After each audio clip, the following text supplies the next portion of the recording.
বিশ্বজুড়ে জলবায়ু পরিবর্তনের চরম অভিঘাতের মধ্যে বাংলাদেশের জন্য বড় চ্যালেঞ্জ হয়ে আসছে সম্ভাব্য শক্তিশালী এল নিনো। চলতি জুনের শুরুতেই দেশের ৪০টি জেলায় মৃদু তাপপ্রবাহ শুরু হয়েছে, যা আরও বাড়ার পূর্বাভাস দিয়েছে আবহাওয়া অফিস। তবে বৈশ্বিক এই দুর্যোগের বিপরীতে দেশের প্রস্তুতি একেবারেই কম বলে মনে করছেন বিশেষজ্ঞরা।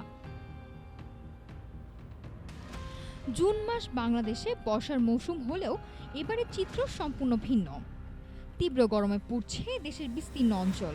এরই মধ্যে বিশ্ব আবহাওয়া সংস্থা সতর্ক করেছে, বছরের শেষার্ধে প্রশান্ত মহাসাগরের সমুদ্রপৃষ্ঠের অস্বাভাবিক উষ্ণতাজনিত জলবায়ুগত ঘটনা এল নিনো সক্রিয় হওয়ার আশঙ্কা প্রায় ৯০%, যার সরাসরি প্রভাবে বাংলাদেশের দীর্ঘস্থায়ী তাপপ্রবাহ, খরা এবং বৃষ্টিপাতের তীব্র ঘাটতি দেখা দিতে পারে।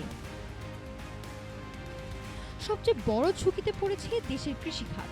বৃষ্টি কম হলে আমন ও বোরো চাষাবাদ মারাত্মকভাবে ব্যাহত হবে, যার প্রভাব পড়বে খাদ্য উৎপাদনে। ইতিমধ্যে দেশের বিভিন্ন অঞ্চলে তাপদাহের কারণে ঝরে পড়ছে আম ও লিচু।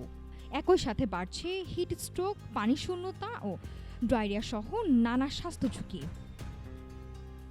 বিশেষজ্ঞদের ক্ষোভ, বিশ্বের অনেক দেশ তাপপ্রবাহকে প্রাকৃতিক দুর্যোগ হিসেবে স্বীকৃতি দিলেও বাংলাদেশে এখনও তা করা হয়নি।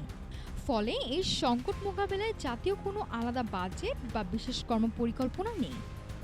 অবশ্য সরকার বলছে, তাপমাত্রা নিয়ন্ত্রণে আগামী ৫ বছরে দেশে ২৫ কোটি গাছ লাগানোর মহাপরিকল্পনা নেওয়া হয়েছে।